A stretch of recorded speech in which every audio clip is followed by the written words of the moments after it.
Okay, so we have the framing for the second floor. And I said in the previous video that showed how to put this framing in, that I was going to put some 2x10s across here, which would rest on the wall below. So I put a post down. You can't see it because the constraints of that 2x12 post was that it starts at the first floor and it goes all the way up to the top of the first floor wall. So it's below what we have here. But if I change this to wireframe, you can see it, and I will click on it real quickly here. Tab, there we go. So that's selected it. Okay, so you can see where it is. All right.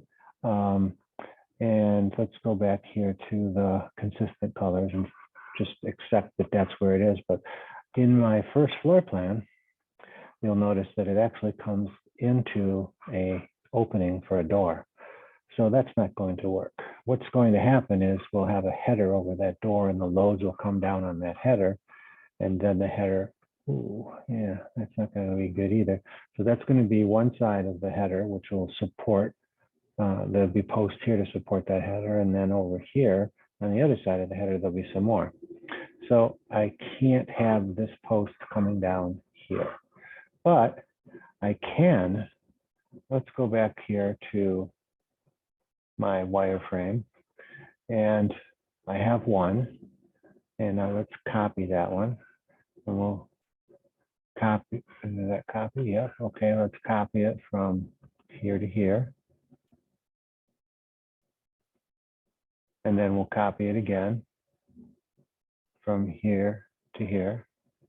All right, so I have my 3 posts in here that will carry that across, but we'll have to stop at the top of the first floor header. So what I'm going to do now is I'm going to grab, and this is structure, but I want to remember this because I'm thinking about it now.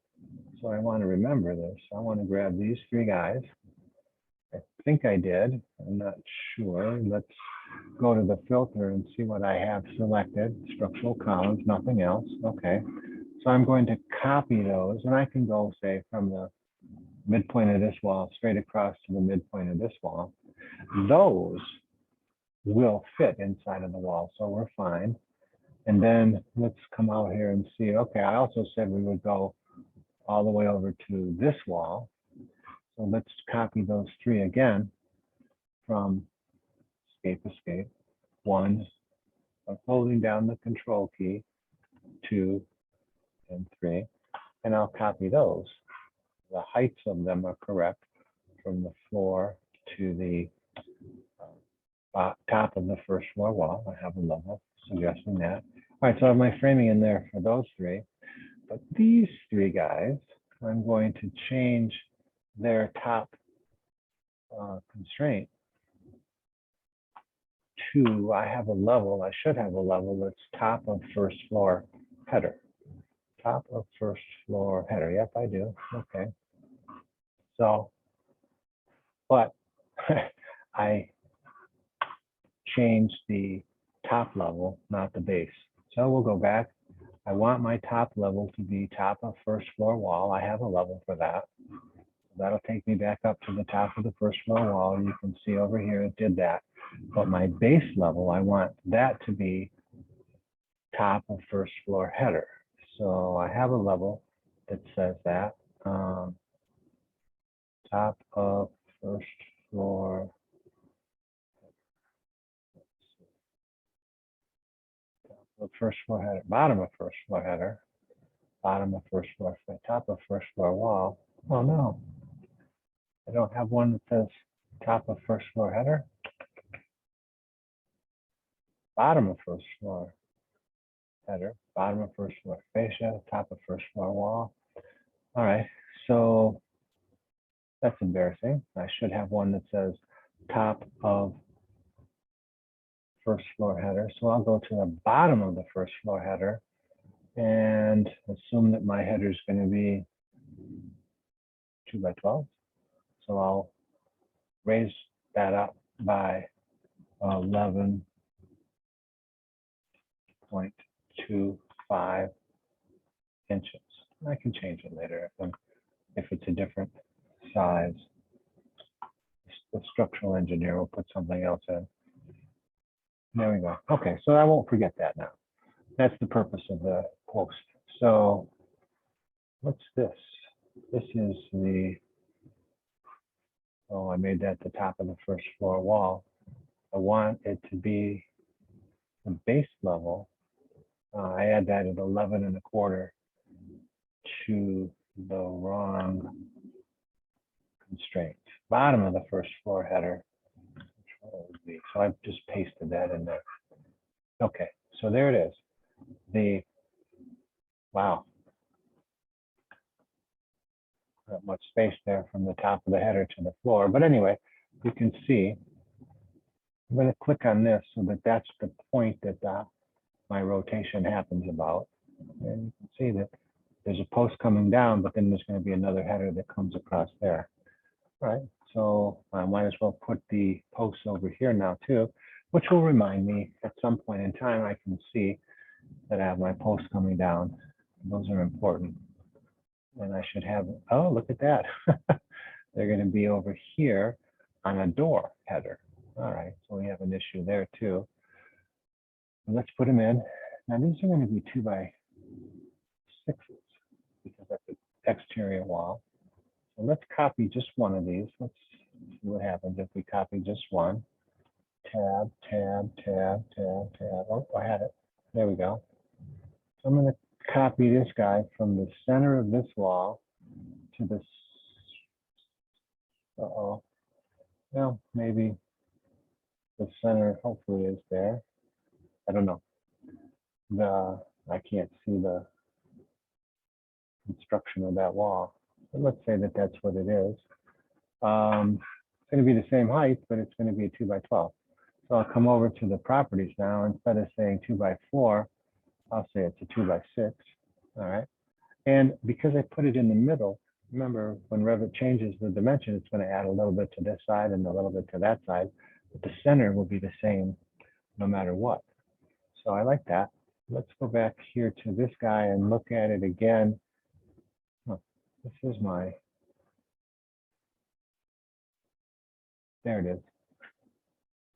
I want to grab that guy. So we'll say tab, tab, till I get it. And which one did I pick? I picked this one. So I need to grab two more. I'll just copy it in this direction. All right. And I guess that's the right location. Copy from here to here. And I think I have multiple selected, so I can continue to copy. There we go. There's my framing that will carry the, look at this. That doesn't look right, does it? That's why I really love these three-dimensional drawings, because this guy should be over here. So I'll copy him. Why did that happen? But I'm going to copy this guy from here to there.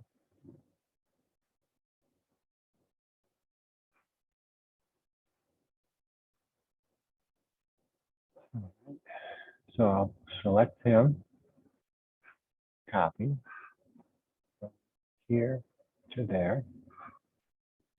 Now I can see that he's in the right place. This one I don't need. It's not serving any purpose right now. I might end up putting one in there later. And that's going to be the same situation there too, isn't it? So I'll delete this one. And let's go highlight this guy. And we'll come over here and we'll see it. And I need to copy him or her. Copy.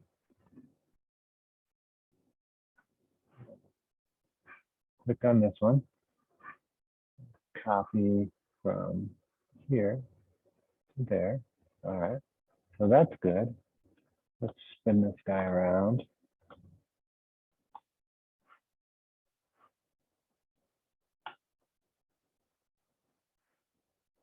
I might have the same issues here. Let's see. Nope, got it right on that one. And got it right on that one. So somehow I made a mistake over there. But all right, here we go. Got my framing in there. And as I'm working, I'm not going to miss that I have that block in there. When I get down to the basement, I'll have to, the structural engineer will put some sort of blocking in there as well, or double the floor. He'll probably double the floor joist. So I'm curious. Let's take a look at where that is. Coming down, it's going to land on, on the plywood. So let's go to the, I got the blocking in there. I got the blocking in there for that. All right, we'll go to the structural first floor framing, and let's see what happens. Let's see if this is it. Yep, and I don't have anything in there yet. So when I put my 2 by, I think these are going to be 2 by 10s because they're pretty small span there. Let's measure from here to here. Oh, what's that? 10 feet. Right. No, 11 feet. Okay, so there'll be 2 by 10s, 2 by 10s, and 2 by 10s. And then wherever this framing comes down, and I'll have to make sure that I have a 2 by 10 on the center of that, and then I'll put one on both sides of it. And I don't have it on the floor yet, so I can't. Just wanted to double check that, and I can't. So I want to make sure that I can see it down there. So I'm going to come in right now, but I'm still thinking about it. Reference plane, and let's draw that reference plane in there right now. From here to here. From here to there. And from here to here. And from here to here. So when I look down there, oh, I didn't put that one in. So we'll do it again. Reference plane. And I'm a big fan of reference planes. I might overuse them. But I can see now that I have to make sure that's the load coming down from up above. And their loads are going to be on here and here because there's a header there. And the same thing here, there's going to be a header. So I'm not going to worry about that right now. But I do have this guy right here. So if I copy from where to where, let's copy from, and I'll just draw it in there. Reference plane, architecture, reference plane, line. Now I could use the rectangle, but we don't draw reference planes by rectangles, I guess. So we have to draw the individuals in there. This is just a reminder to me later on down the road. And that was messy. What's this? There's another one there already. And then I'll put one more in, reference plane right here. Right here. All right. So now I have my reference planes. Maybe I'll put a annotate detail line. Let's put a detail line in there right now, just to remember or to remind me that this is a point load coming down from above. And when I put my annotate detail line, when I put my floor joist in there, I have to remember that I need to triple up right there. Whoops. All right, so there's my point loads coming down. I'm going to have point loads coming down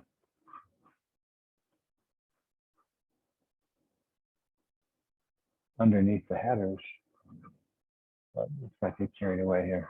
Okay, adding, what did we add? Just the supports, point loads.